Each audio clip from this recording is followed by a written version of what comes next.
الله أكبر الله أكبر الله أكبر لا إله إلا الله والله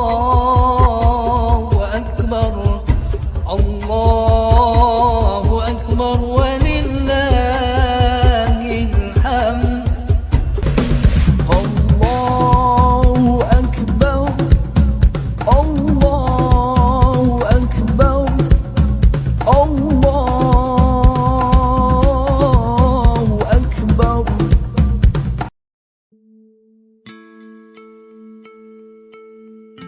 Lebaran ketupat lepet.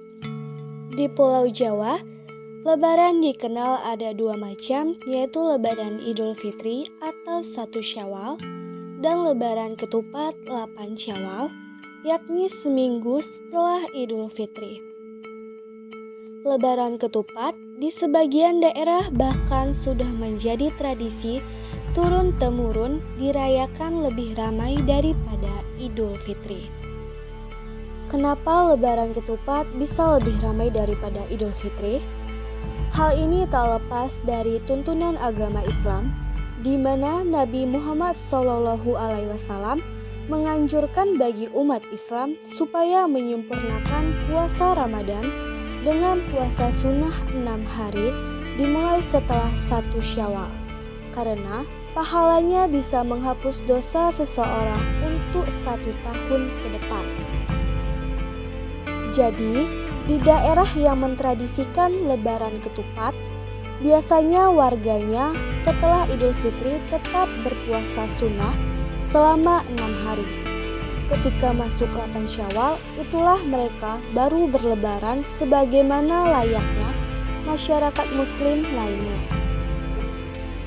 Ditilik dari sejarahnya, sebagian riwayat menuturkan bahwa Lebaran ketupat di Jawa kali pertama diperkenalkan oleh Sunan Kalijaga, Raden Said, saat beliau memperkenalkan istilah ba'da atau setelah kepada masyarakat Jawa. Ba'da yang dimaksud Sunan Kalijaga adalah ba'da Lebaran dan ba'da kupat.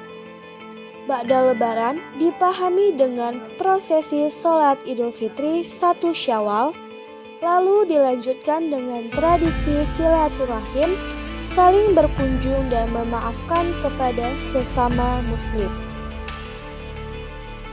Sedangkan ba'da kupat dimulai setelah seminggu Lebaran Idul Fitri.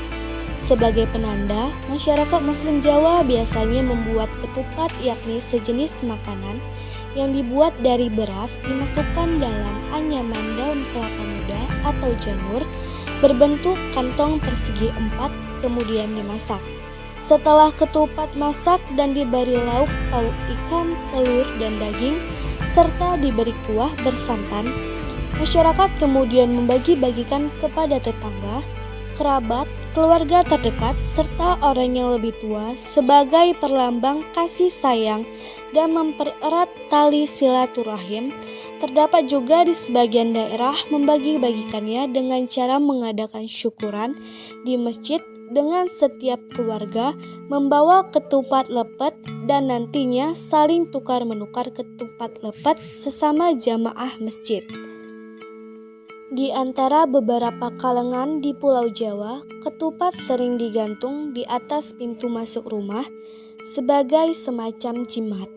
Ada masyarakat yang memegang tradisi untuk tidak membuat ketupat di hari biasa, sehingga ketupat hanya disajikan sewaktu Lebaran dan hingga 5 hari atau Jawa sepasar sesudahnya.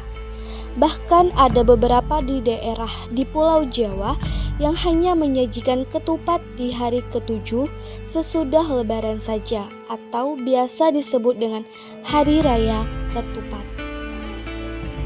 Filosofi dan makna ketupat.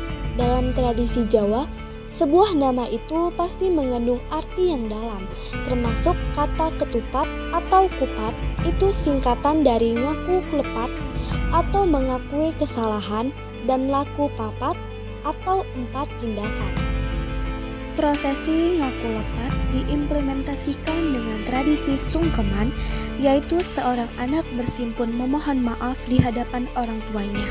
Dari tradisi itu, kita diajarkan supaya menghormati orang yang lebih tua dan memohon maaf serta meminta bimbingan serta ridhonya, karena yang tua dianggap lebih berpengalaman dalam menjalani kehidupan. Begitupun sebaliknya, yang tua akan mengasihi dan membimbing yang lebih muda. Simbol tradisi sungkeman atau meminta maaf itu berupa ketupat. Sebab saat kita berkunjung ke rumah kerabat, maka akan diberi suguhan ketupat dan diminta untuk dicicipi atau dimakan. Apabila ketupat itu dimakan, maka secara otomatis pintu maaf telah dibuka dan segala kesalahan serta kekhilafan yang pernah terjadi antara keduanya akan terhapus.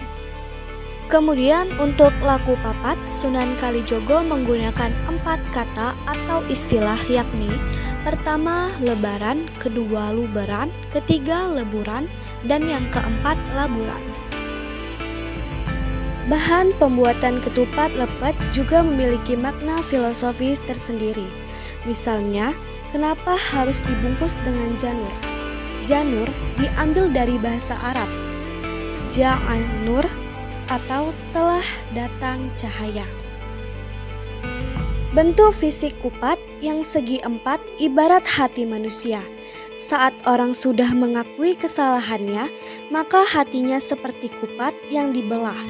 Pasti isinya putih bersih, hati yang tanpa iri dan dengki, karena hatinya sudah dibungkus cahaya atau ja'anur. Filosofi ketupat yang pertama, mencerminkan beragam kesalahan manusia.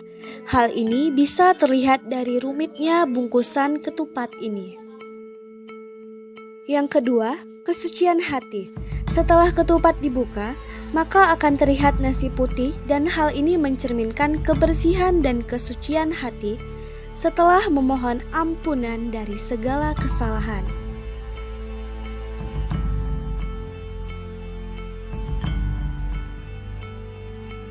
Ketiga, mencerminkan kesempurnaan. Bentuk ketupat begitu sempurna dan hal ini dihubungkan dengan kemenangan umat Islam setelah sebulan lamanya berpuasa dan akhirnya menginjak Idul Fitri. Dan yang keempat, karena ketupat biasanya dihidangkan dengan lauk yang bersantan, maka dalam pantun Jawa pun ada yang bilang, kupas santen, kula lepat nyuwun ngapunten. Artinya, saya salah, mohon maaf. Filosofi dan makna lepet. Lepet merupakan kuenya orang Jawa yang terbuat dari beras ketan yang dibungkus dengan janur yang dibungkus panjang-panjang, terkadang ada yang membentuknya seperti ceropong. Tapi biasanya lepet itu dibuat hanya dengan janur yang dilipat dan dirapatkan dan diisi beras ketan, lalu ditali dengan bambu yang sudah dipotongin tipis-tipis dan ditali seperti pocongan dan kemudian direbus selama kurang lebih 7 jam lamanya. Lepet dari kata silep kang rapet, monggo dipun silep ingkang rapet. Artinya, mari kita kubur atau tutup yang rapat. Jadi, setelah mengakui kesalahan atau lepat, kemudian meminta maaf, maka kesalahan yang sudah dimaafkan itu jangan pernah diulang lagi agar persaudaraan semakin erat seperti lengketnya ketan dalam lepet. Betapa besar peran para wali dalam memperkenalkan agama Islam dengan santun. Karena itu, umat Islam di Nusantara, khususnya Jawa, sudah seharusnya memuliakan budaya atau ajaran yang telah disampaikan para wali di Indonesia ini. Inilah cikal bakal munculnya kalimat mohon maaf lahir dan batin, ngaturaken sedoyo kelepetan di saat Idul Fitri di Indonesia dan Pulau Jawa khususnya.